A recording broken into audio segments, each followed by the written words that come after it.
What's up guys, Crucius here for part 2 of our updates for today. Just so you guys know from the very start, this section of the updates is specifically for our IntoStarCraft Team League qualifiers. So if you want news on general changes, general updates, go check out part 1, there will be a link on the screen in front of you. So, like I said, this is going to be for the IntoStarCraft Team League qualifiers. Now, this tournament is specifically for Australian and New Zealand university and TAFE students only. So, if you don't fall into that demographic and you want to switch off now because you're not interested, go right ahead. But if you're not in that demographic and you want to tune in, by all means, go right ahead. But if you are in that demographic and you have signed up, or you haven't signed up and you just want to find out more information, please continue on, because there is quite a lot of information and it would actually save you reading all this in a basically text form later on. Alright, let's kick this off. Registrations close tomorrow, that is the 14th of May at 9 PM. That is GMT plus 10 time. If you're in any other time zone, you will have to calculate that for yourself. But there is just slightly over 24 hours left. Now, the time was extended to allow people to register during the GSL Finals viewing party in Sydney. And hint, hint, if you are in Sydney and you do want to come watch the GSL Finals with us, it is being held at the University of New South Wales. There is more information in the link down below in the description box for you. So, at the moment we have 183 players who have registered across 25 different universities, well, different institutes. Currently the breakdown of the numbers are 55 Protoss, 57 Terran, and 71 Zerg. Don't ask me why there are so many Zergs, but apparently just played out that way. And I love it. Zerg for the win. Alright, because there are kind of weird distributions in the registration numbers per university, some groups will need to get split up, some groups will need to be merged with other universities in order to balance things a bit. Basically what I'm aiming for is a minimum of 16 per bracket. Basically this is going to prevent people trying to cheese just to making it top 4, because as you should know, the top 4 is being selected to represent their uni in the Team League. But I will go into more detail about how that works later on. So I'm aiming for a minimum of around 16 for the starting pool. Most likely the University of New South Wales is going to have a round of 36 starting pool, and maybe one other group depending on what happens. You may already see that a couple groups have been merged on the tournament page. None of that is official except for the University of Canberra and the Australian National University group. They are the only two universities that have basically been finalized to compete together as one group, mainly because they're kind of in the same geographic location, so on, so on, so on. The other groups are not finalized. Everything will get finalized before the release date, which is Sunday midday. So once everything gets released, then everything is completely final and will not get changed. Unless there's a typo, those will obviously get changed, but for the general concept, it's not going to get changed, if that makes any sense. Alright, moving on. So like I said, everything will get released Sunday midday. You will get emailed on the email that you registered with. You may need to check your junk mail because our email address is actually having some issues, mainly to email addresses on the Hotmail service. But other than that, if you're running Gmail or some other service, that should work perfectly fine for you.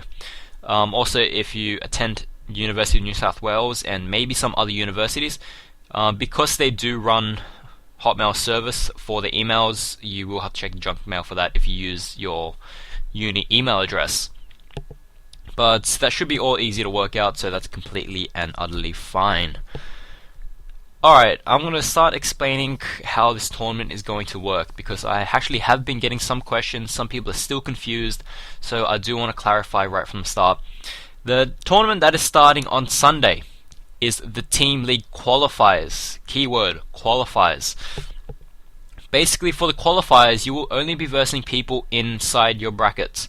For example, if you attend the University of New South Wales and you're in their brackets, you will only verse people from the University of New South Wales. you're not gonna be versing people, say, in University of Sydney or UTS or so on, so on, so on. Basically, you're only versing people inside your own bracket. I shouldn't need to emphasize that anymore, so there shouldn't be any more questions about that. You are aiming for the top 4 positions. Basically, the top 4 people in the internal bracket will be invited to represent their group in the actual team league. The player who wins the overall bracket is going to be offered the captaincy position. Captaincy position for the actual team league, so they're going to basically be selecting who goes when. So that is designated for the rank 1 spot, so if you do want to get the position, try as hard as you can to get it.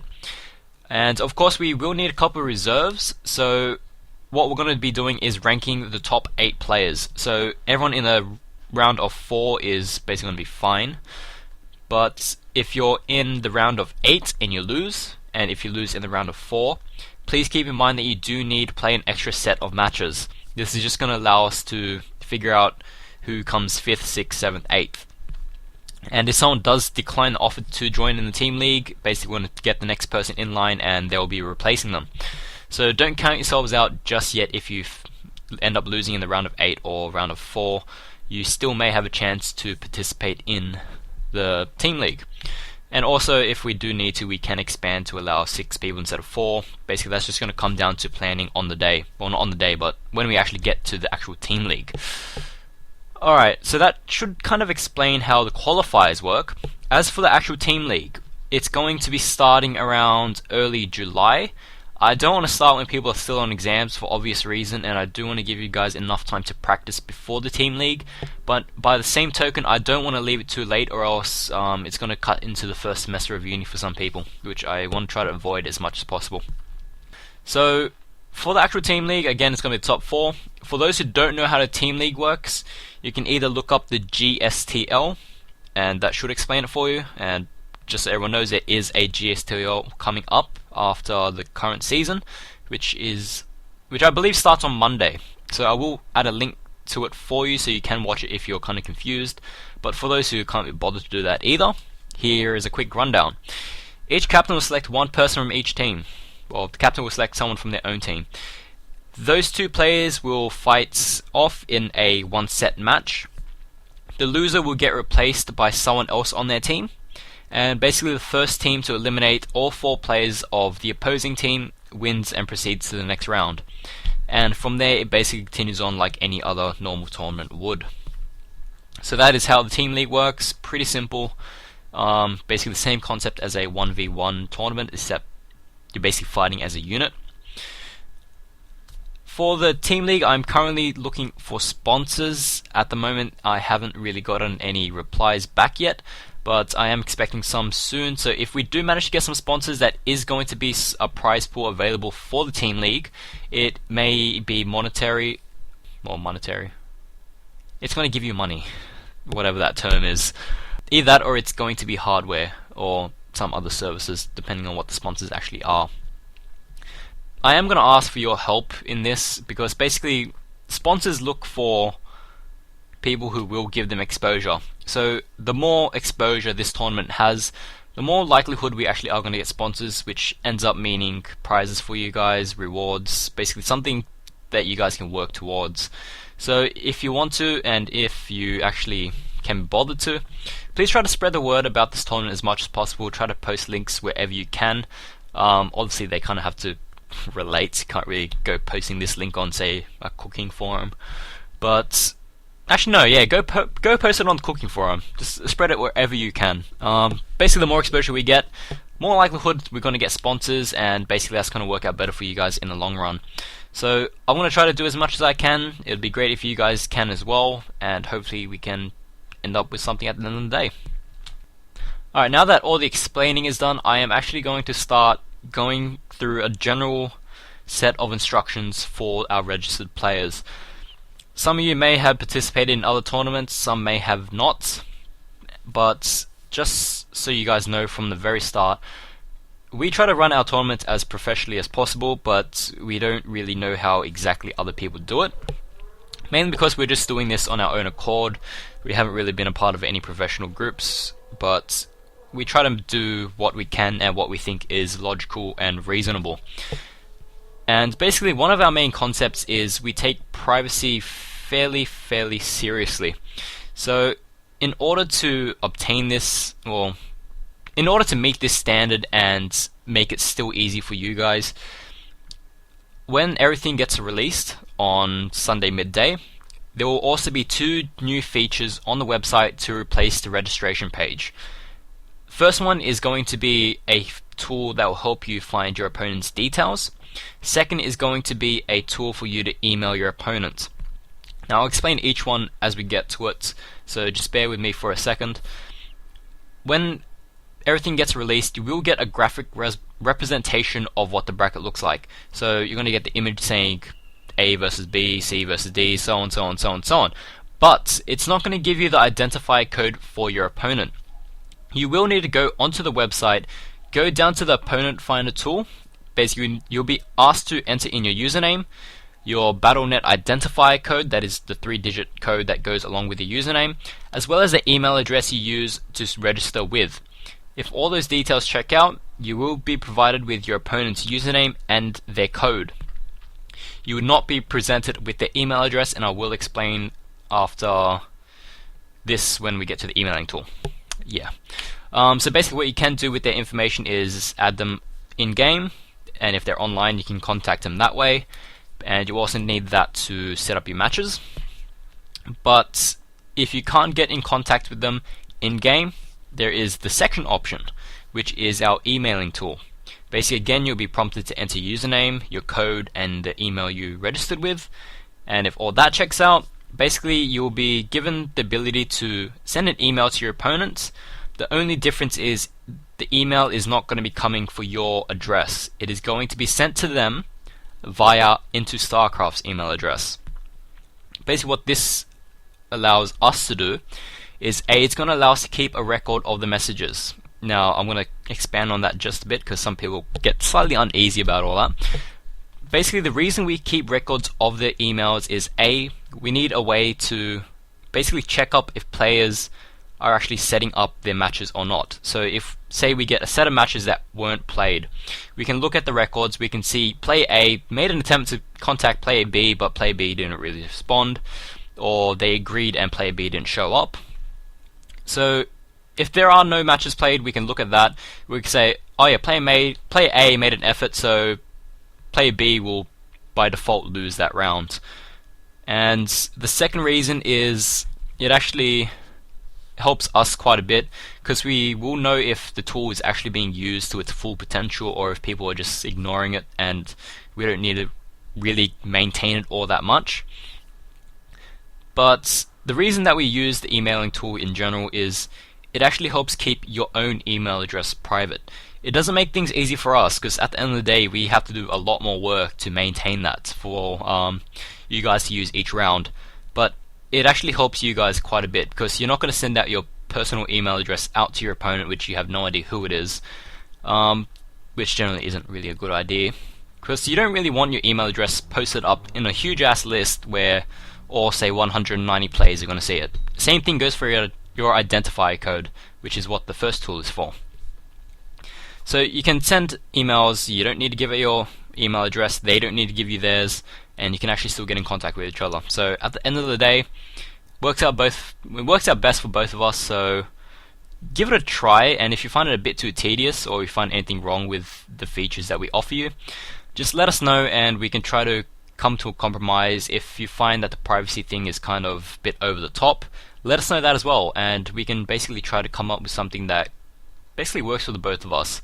Because at the end of the day, we are running this for you guys, and at the end of the day, if you don't like how things are done, we want to know so we can change it to basically make the experience better for you guys. Alright, so those are going to come up when everything gets finalized at Sunday midday. I've been repeating that for the past how long, but hey, might as well get the point across. Other than that, there's not really all that much to talk about. If you do have any general inquiries about the tournament itself, you can send it off to sea@intostarcraft.com. You may need to check your junk emails again, just in case we do send a reply to you. Or if you do know the Team Liquid link or the SE to SEA website link. There are other threads on there which you can check up as well. But other than that, you do need to stay tuned because there is going to be another video that is going to be released along with the opening of the tournament. Basically, this is going to cover what to do in the actual round, and it's going to briefly explain how to go about sending in your replays. Because there is a couple specific rules that go along with the replays in order to verify your win or loss. So you do need to watch that because that is pretty important. And I think that basically covers everything that I needed to cover. If you guys have any problems with your registrations, or if you basically want to cancel your registration, I don't know why, because this tournament is going to be pretty epic, just email us and we can basically help you out. I do check the emails pretty frequently, so I should get back to you pretty quickly. Also, in regards to the games getting casted, because I'm the only caster at the moment for the SEA server, not all the games are going to get casted for simple logistic reasons. I can't handle casting that many games in a day, especially when there's 183 players. That is approximately 90 or so games per round, and that's only assuming that it's a round of 1. If it's a best of 3, that's 270 potential games to be casted per round, which isn't really humanly possible. So, two things. A, we do have a kind of rough casting schedule. So we're probably going to be casting the first match in each best of 3, and maybe the second or ace match, depending on how good they actually are. Most likely we are going to be omitting the entire first round. So none of the round of 32 or round of 16 games are going to get casted, depending on how big the group is for each group. And second thing is, if you're interested in casting, feel to drop me a line at contact@IntoStarCraft.com and we can go from there. It is kind of recommended that you do have casting experience, because basically in order to meet the standards the standards required in order to gain sponsorship, we do want to keep things as professional as possible. But if you're new to casting and you do want to try to get your feet wet, and you actually do have kind of a knack and a passion for it, feel free to still get in contact with me and we'll see what we can do from there. And now I know I am missing one thing to talk about, which I'm trying to kind of think of right now. Kind of skip my mind at the moment. Oh yeah, that's right. Along with our new website that is getting released in 2 or 3 weeks, which you guys would know if you watch part 1. And then again, if you watch part 1, what I'm about to say is kind of pointless because you already heard it. But if you didn't watch part 1, we are getting a new website in 2 to 3 weeks. Along with that new website, there is going to be a feature which I'm going to dub player profiling. Basically what this is going to be showing is your different match records, your different statistics against each matchup. And basically you guys are going to be the first people entered into this database. So basically over time we kind of want to try to build this up as much as possible. So the different tournaments we run, it's going to add information into that, and basically that's just going to help A, with giving statistics when we do casts, and B, it's just going to be a nifty bragging tool that you guys can use. Or basically a reference tool if you don't really like bragging, but then again, up to you how you guys use it. So when that does get released, if you can, please give us feedback on what you think about it and any improvements that we can make to it, and we will go from there. And I'm pretty sure that was the last thing I needed to talk about. What else is there? Nope, I think that's pretty much it. So if you guys can give feedback on whatever you can, try to spread the word about the tournament as much as possible, and basically try to get as many people watching and involved as possible, and I'll get back to you guys when there is more news to bring. So make sure you start practicing, make sure you start strategizing, I guess. The tournament is starting very, very soon. If you do want to register, there is still time left as of this video. I will provide a link in the description box below, so make sure you check out the tournament page. And basically, let's hope this is a really, really epic tournament. And I'll see you guys next time. I'll see you guys next time. I'll see you guys next time.